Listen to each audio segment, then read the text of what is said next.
Everyone, good morning, all of you. Welcome to Online World Current Affairs. So, dear, today is 29 April. We will talk about today current affairs. तो start करते हैं. हमारे video का पहला question है, world day for safety and health day कब मनाया जाता है? सही आंसर है 28 अप्रैल. प्रत्येक वर्ष 28 अप्रैल को दुनिया भर में world day for safety and health at work यानी कार्यस्थल पर सुरक्षित एवं स्वस्थ रहने का विश्व दिवस मनाया जाता है.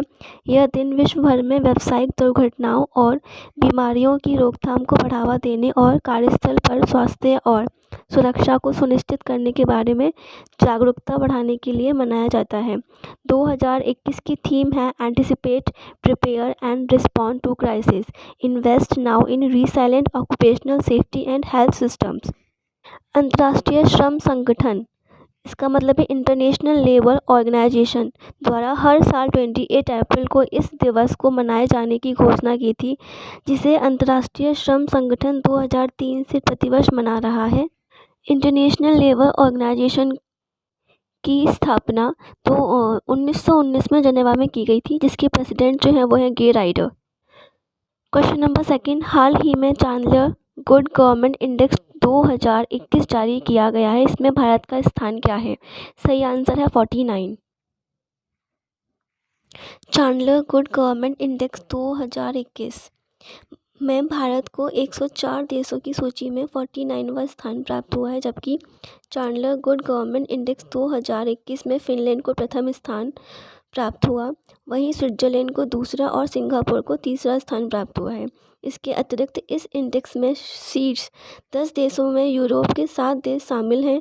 अगर भारत के पड़ोसी देशों को देखा जाए तो इस सूचकांक में श्रीलंका 74, पाकिस्तान 90 और नेपाल 92वें स्थान पर है. चांडलर इंस्टीट्यूट ऑफ गवर्नमेंट, यह एक अंतर्राष्ट्रीय स्तर का गैर लाभकारी संगठन है. यह संगठन गुड गवर्नेंस के क्षेत्र में कार्यरत है, जबकि चांडलर इंस्टीट्यूट ऑफ गवर्नेंस का मुख्यालय सिंगापुर में है. Question number third, tennis tournament Barcelona open 2021 का खिताब किसने जीता? सही आंसर है राफेल नडाल. बार्सिलोना ओपन 2021 विश्व रैंकिंग में दुनिया के दूसरे नंबर के खिलाड़ी स्पेन के राफेल नडाल ने फाइनल मुकाबले में विश्व के 5वें नंबर के खिलाड़ी स्टेफानोस सित्सिपास को हराकर बार्सिलोना ओपन का खिताब जीत लिया. 20 बार के ग्रैंड स्लैम विजेता नडाल ने 12वीं बार बार्सिलोना ओपन की ट्रॉफी जीती है. क्वेश्चन नंबर 4, कहाँ पर भारतीय सेना ने इग्नाइटेड कार्यक्रम शुरू किया है? सही आंसर है लद्दाख.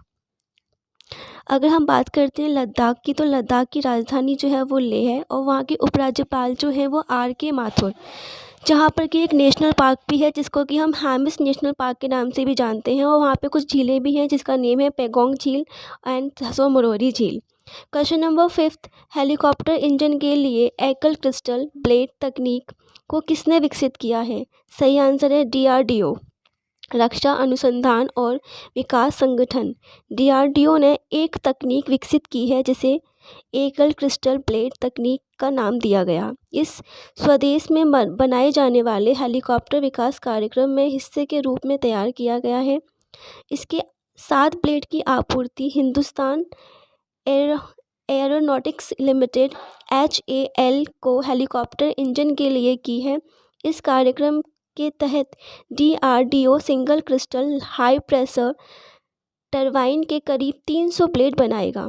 DRDO जो कि 1958 में इस्टेब्लिश किया गया था, जिसका हेडक्वार्टर जो है वो न्यू दिल्ली में है, और इसके प्रेसिडेंट जो हैं वो हैं G Satish Reddy. HAL Hindustan aeronautics limited जो कि इस्टेब्लिश की गई थी 23 दिसंबर 1940, जिसका हेडक्वार्टर जो है वो बेंगलुरु में है, और जिसको इस्टेब्लिश किया था वो था बालचंद एंड हीराचंद. अगर हम बात करते हैं करंट न्यूज़, सिंधु नेत्र उपग्रह को विकसित DRDO आकाश NG मिसाइल का सफल परीक्षण DRDO के द्वारा ही हुआ था. एडिएशन मिसाइल का सफल परीक्षण DRDO के द्वारा ही हुआ था. देश के पहले एयर ड्रॉप कंटेनर सयाक NG DRDO ही है. क्वेश्चन नंबर 6, किस देश ने बच्चों को पाठ्यक्रम में महाभारत और रामायण को शामिल किया गया है? सही आंसर है सऊदी अरब. सऊदी अरब जो है उसकी कैपिटल जो है वो रियाद है, जहाँ पे अगर हम करेंसी की बात करते हैं तो वहाँ पे रियल करेंसी चलती है। एंड करंट न्यू की बात करते हैं तो महिलाओं को सेना में शामिल करने की अनुमति भारत को 80 मैट्रिक टन तरल ऑक्सीजन देगा। क्वेश्चन नंबर 7, यूनिसेफ के गुडविल एम्बेसडर कौन बने हैं? सही आंसर है डेविस बेकहम। यूनिसेफ का यूनाइटेड नेशन चिल्ड्रन फंड जो कि 11 दिसंबर 1946 को इस्टेब्लिश किया गया था, जिसका हेडक्वार्टर्स जो है वो न्यूयॉर्क यूएसए में है और जिसके प्रेसिडेंट जो है वो है हेनरिटा फॉर।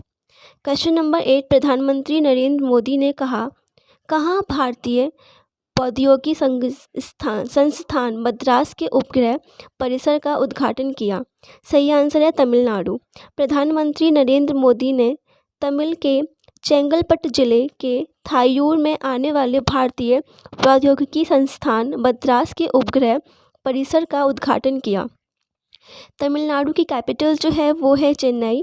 वहाँ के सीएम जो है वो है इद्दापादी के पालानिस्वामी। गवर्नर जो हैं वो हैं Banwari Lal Purohit. Sathyamangalam tiger reserve STR, Kalakkad Mundanthurai tiger reserve KMTR, मतलब कि ये वहाँ के गवर्नर हैं। क्वेश्चन नंबर 9, भारत का पहला CNG ट्रैक्टर किस केंद्रीय मंत्री ने लॉन्च किया? सही आंसर है नितिन गडकरी। केंद्रीय सड़क परिवहन और राजमार्ग मंत्री नितिन गडकरी ने भारत का पहला CNG ट्रैक्टर लॉन्च किया और कहा कि यह किसानों को ईंधन लागत पर सालाना 1 लाख रुपए से अधिक की बचत करने में मदद कर सकता है। सड़क परिवहन और राजमार्ग मंत्रालय, यहाँ के हेडक्वार्टर्स जो हैं वो है परिवहन भवन जो कि न्यू दिल्ली में है। फाउंडर जो है वो जुलाई 1942 में हुआ था। नितिन गडकरी केंद्रीय मंत्री हैं। संसुख एल मंत्रालय राज्य मंत्री हैं। ठीक है। क्वेश्चन नंबर 10 है, हाल ही वैज्ञानिकों ने मिल्की के आकाश गंगा में सबसे छोटी ब्लैक होल की खोज की है, जिसका नाम क्या है? सही आंसर है वो है यूनिकॉर्न। RQ कॉमनवेल्थ गेम्स 2022 आयोजन कहाँ होगा? अब इस क्वेश्चन का आपको आंसर खुद से फाइंड करना है एंड रिक्वेस्ट है कि प्लीज़ हमारे चैनल को लाइक एंड सब्सक्राइब ज़रूर कीजिएगा। Thank you.